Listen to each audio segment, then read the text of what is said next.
తమరి సమక్షంలో చాలా డీటెయిల్డ్ గా మా వాయిస్ ని వినిపించాం. డిఎస్సి మీద చర్చించడానికి ఈ ప్రభుత్వం సిద్ధంగా ఉంది.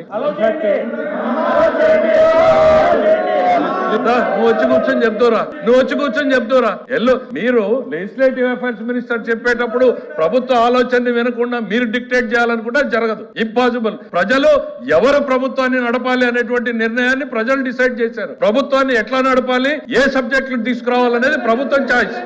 దయచేసి మీరు అనుకున్నట్టు సభ జరగదు అన్న విషయాన్ని మీరు గుర్తుపెట్టుకోవాలి. ఇక్కడ we are here to discuss about the DSC.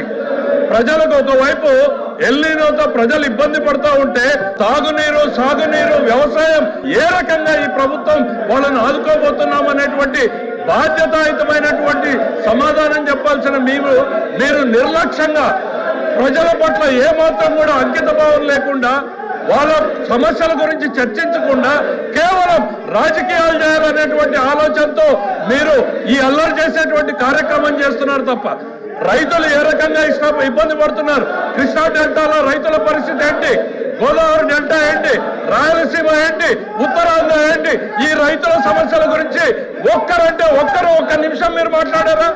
తాగునీటి సమస్యల్ని ఏ రకంగా పరిష్కారం చేయాలనేటువంటి సలహా సూచనలు ఇచ్చారా?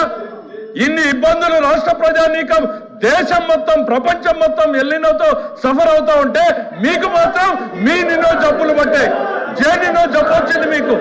మీ అజెండా మీకు తప్ప ప్రజల అజెండా మీకు అవసరం లేదు అధ్యక్ష. దిస్ గవర్నమెంట్ ఇస్ కన్సర్న్ అధ్యక్ష. ప్రజల అజెండానే మా అజెండా. ప్రజలకు అవసరమైనటువంటి ఎల్లినో మీద చర్చ పెట్టండి, ఆ తర్వాత మీరు డిఎస్సిని టేకప్ చేయండి అనేటువంటిది మీకు చెప్పాం. దానికి వీఆర్ స్టిల్ స్టికింగ్ ఆన్ అధ్యక్ష.